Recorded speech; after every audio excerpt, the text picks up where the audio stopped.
کوئی بھی عہدہ ہو، سرکاری غیر سرکاری کیسا بھی ہو، اس عہدے اور اس منصب میں وہی شخص جو اس کے لیے مناسب ہے، موزوں ہے، اس کے اندر اس کو سنبھالنے کی صلاحیت ہے، استعداد ہے، وہ اس کا حق ہے۔ اگر آپ نے تعلقات کی بنیاد پر یا کسی اور وجہ سے اس عہدے اور منصب کو کسی نااہل کے حوالے کر دیا تو یہ بھی امانت میں خیانت ہے جو حرام اور ناجائز ہے۔ حدیث پاک میں تو آتا ہے اذا وسد الامر الى غیر اہل فانتظر الساعہ،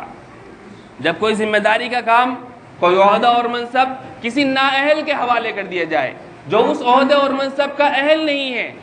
تو بس اب اس سے کوئی خیر کی توقع رکھنے کی ضرورت نہیں ہے، پھر بس اب قیامت کا انتظار کرو، فانتظر الساعہ، یعنی قیامت کے قریب اس طریقے کی دھاندلیاں ہوں گی۔ پھر اگر آدمی کو عہدہ اور منصب مل جائے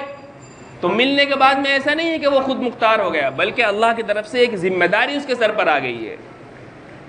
اس ذمہ داری کو اپنی صلاحیت،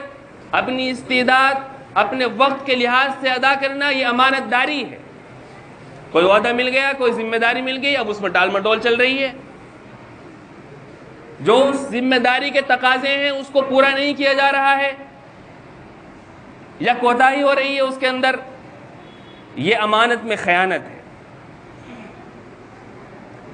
اور جس طریقے سے کسی کا مال مارنا حرام ہے، اسی طریقے سے اس طریقے کی خیانتیں بھی جائز نہیں ہے۔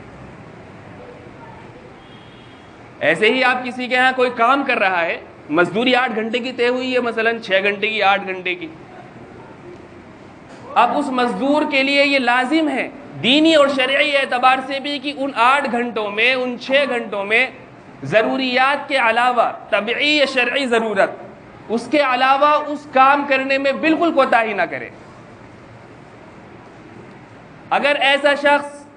اپنی ذمہ داری کو ادا کرنے میں کوتاہی کرتا ہے، کہیں ملازمت کرتا ہے، کہیں مزدوری کرتا ہے، اب ٹال مٹول چل رہی ہے اس میں، کرنا کام 8 گھنٹے میں 8 گھنٹے تھا، 6 گھنٹے کے اندر چھٹی ہو گئی،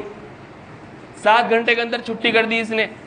یا کر تو 8 ہی گھنٹے رہا ہے لیکن بہت سستی کے ساتھ، آرام سے ٹال کے، ایک کام ایک دن میں ہو سکتا تھا اس کو بڑا چڑھا کر کے 2-3 دن میں کر رہا ہے تاکہ اور مطلب کام چلتا رہے اس کا۔ یہ جو کام کرنے میں سستی ہے یا ٹال مٹول ہے یا ملازمت کے اوقات کے اندر جو کٹوتی ہے، یہ بھی امانت میں خیانت ہے۔ اور جتنی اس ذمہ داری کو ادا کرنے میں آپ نے خیانت کی ہے، اس کے بقدر اس کی تنخواہ جائز نہیں ہے، تو حرام کی آمیزش ہو گئی نا اس میں۔ آپ کو کسی نے ملازمت میں رکھا ہے، آپ کی صلاحیت اور استعداد کے پیش نظر اگر آپ اس کام کو صحیح طریقے سے انجام نہیں دے رہے، الٹا سیدھا انجام دے رہے ہو یا کم وقت لگا رہے ہو، جتنا وقت طے ہوا ہے اس سے بھی،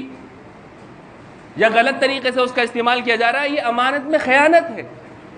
یہ اسی حدیث میں آتا ہے، حدیث پاک میں آتا ہے کہ جو اپنی ذمہ داریوں میں کوتاہی کرنے لگتا ہے تو پھر اللہ تبارک و تعالیٰ اس کا رزق ختم کر دیتے ہیں، پھر وہ پریشان پھرتا ہے کہ جی کام میں ہمیں کوئی رکھ ہی نہیں رہا، کام ہمارا چل نہیں رہا، ہمارا کاروبار کسی نے باندھ دیا، کسی نے زیادہ۔ یہ ہوتی ہے کہ کام کیا کہیں محنت سے نہیں کیا، ذمہ داری کے ساتھ نہیں کیا، بعد میں لوگ سمجھ گئے اور آہستہ آہستہ کام ملنا بند ہو گیا۔ اب ہم سمجھتے ہیں کہ پہلے تو بہت کام مل رہے تھے اور اب کسی نے جادو کرا دیا۔ یہ جادو تمہاری خیانت کی وجہ سے ہوا ہے۔ ابھی بھی جو لوگ اپنی ذمہ داری صحیح طریقے سے انجام دیتے ہیں، محنت کرتے ہیں، ان کے لیے اس گئے گزرے دور میں بھی کاموں کی کمی نہیں ہے، الا ماشاءاللہ، تجربہ کر کے دیکھ لیں۔ بہرحال تو میں عرض یہ کر رہا تھا کہ امانت داری کا مفہوم صرف اتنا نہیں ہے